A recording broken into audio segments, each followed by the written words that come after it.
Shabbat Shalom, WJC family and others who tuned in for a little bit of Torah this week. This week in Shul we are reading Parshat VaYeshev, the beginning of the Joseph story, made famous maybe by Andrew Lloyd Webber, but apparently had a pretty good following even before then. Joseph is like the first novel in recorded human history. At least the recorded human history I've seen, the first story that really has an arc and these crazy coincidences with brothers, siblings separated because of some awful event in their youth, and then, or it's not that they're not that young, but early on in the story, and then they're sort of reunited later under totally different circumstances, and to see how they behave in the arc of that story, very, very novel-like. And the whole story apparently wouldn't have taken place if it wasn't for this one man, described only in the story as an ish. Joseph has these dreams, and his brothers don't like them because the dreams seem to indicate that Joseph is going to be to rule over them somehow, that they're all going to bow down to Joseph. Now, the brothers, of course, do not like this idea very much, and they come to really dislike him. And we know, those of us who are familiar with the story, that eventually Joseph is going to find them in the fields, and they're going to jump him and sell him into slavery. All the way, he'll be taken to Egypt, where over a crazy series of events, he works his way into power. And when there is a famine in the land, the brothers again stand before him.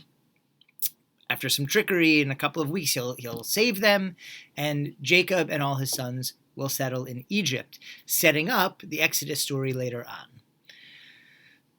But all of that would not have happened, if there wasn't this ish, this man.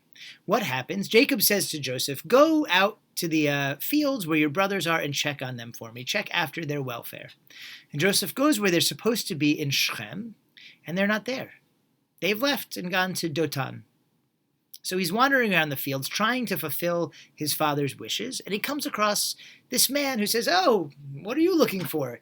He says, "I'm looking for my brothers, group of Hebrews with a lot of sheep and goats. Have you seen them?" And the man says, "Oh, yeah, I heard them talking, and they went to Dotan." And so Joseph says, "Thanks," and he heads for Dotan. And when the brothers see him coming, they plot his demise, which eventually turns instead into him being sold into slavery. And that's all we know of this person, this Ish. And the commentators are fascinated by this. Who is this Ish? What is this Ish?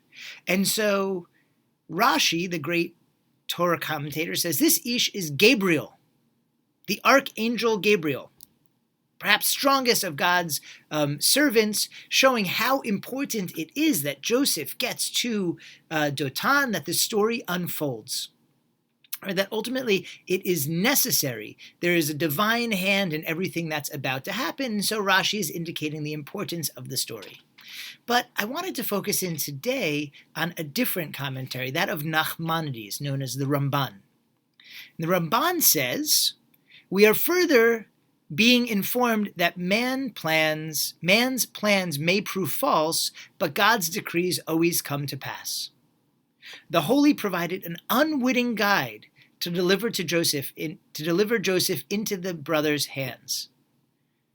That is what our sages meant when they called such people angels. He's saying, no, Rashi, this isn't the archangel Gabriel. And the Ramban loves to disagree with Rashi, by the way, point out where Rashi is wrong.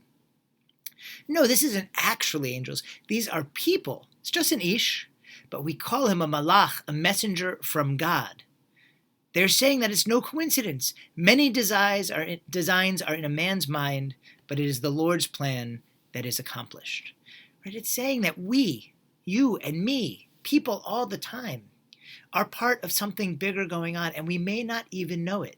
This Ish, this nobody, literally no named person, is in that moment an angel, is making sure that God's will gets done in the world. Is that not a beautiful concept? That each of us can be an important part of God's plan. That each of us can be the angels for each other in making the world into what God hopes it to be. That is an amazing gift. I am just an ish, just some guy, and you are just an ish or an isha, or however you choose to be identified. But sometimes we're so much more, and we don't even know it. So how do we do it? How do we be the angels that God needs us to be? Just listen to our neshamas. Do the things in the world that seem right. Follow our hearts and our spirits. And each of us can find our way. Each of us, too, can be a malach. Not an angel, but somebody's angel. Maybe even God's angel. Doing what God expects. Playing our part in a bigger story. I wish you a Shabbat Shalom and a lot of success on your journey as well.